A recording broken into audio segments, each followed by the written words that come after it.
Now it's time for Jump In With Julius. Hello, fellow river lovers. It's me, Julius, with Milwaukee Riverkeeper.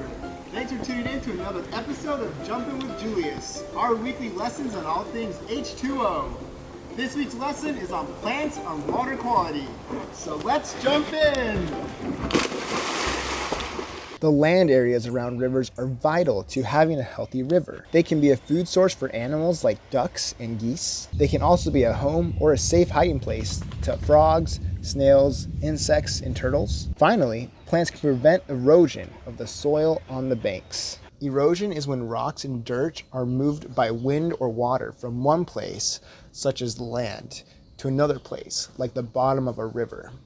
When erosion happens naturally, it is not a problem for the rivers. But when it is human-caused, it adds lots of soil to our waters that can make it cloudy, clog the gills of fish, or bring pollutants with it, such as pesticides, fertilizers, or animal waste.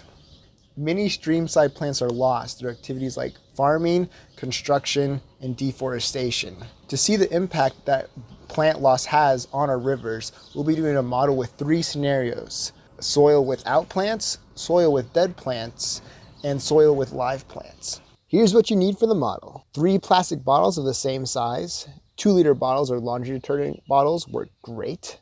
Soil, enough to fill the bottom of the bottles. Dead plant matter, such as leaves or mulch. Grass, such as sod or seeds to grow your own. Logs, blocks, or bricks to hold up your model. Optionally, you can have tape or string to keep your model in place. Scissors, 3 clear cups, and of course, water. Here's how to make your model. Cut off the top of each bottle. Make sure you have a parent or guardian help you with sharp objects. In the end, your bottle should look like this. Fill the bottom of your bottle with soil. If you want to grow your own grass, plant grass in one bottle now and wait for it to sprout. Otherwise, place your sod or grass right in, making it level with the opening hole.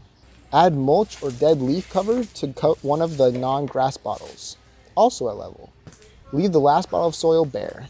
Suspend the bottles over 3 cups at a 25 to 40 degree angle with the spouts facing downward. Run water over the top of the soil in each bottle just to get everything in place. The next step will be to make it rain on our model. But before we do that, let's make some predictions.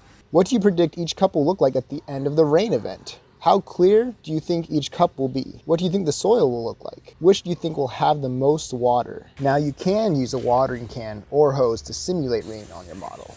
Or you can just wait for it to rain naturally. Make sure each model gets the same amount of rain for the same amount of time. Now it's time to check our results. Did what happened match your predictions? As you can see, the dirt model had much more water that was much cloudier. Scientists use the word turbidity to describe the cloudiness of a liquid caused by individual particles of dirt. The reason it is so much cloudier, or turbid, is because the plants collect lots of water and hold the dirt to keep it from eroding away. Dead plant material also keeps the soil in place, just not quite as well. Plain soil is the most likely to erode and doesn't hold water well at all. If we want to get fancy, we can use a strainer to see some of the particles that were collected. Notice how much more was collected in the no plant model compared to the other 2. Understanding how plants impact water quality is important because it's our everyday actions that protect our river's health. So, one action you can take is putting mulch or dead plant material in your gardens to keep the soil from eroding. We can also protect plants that keep water banks in place so that they don't fall into the river. Finally, you can buy food from farms or farmers that use sustainable practices to keep their soil on their farms with plants that keep it in place.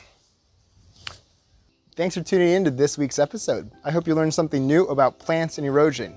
Remember to take care of each other and our rivers, and I'll catch you next week.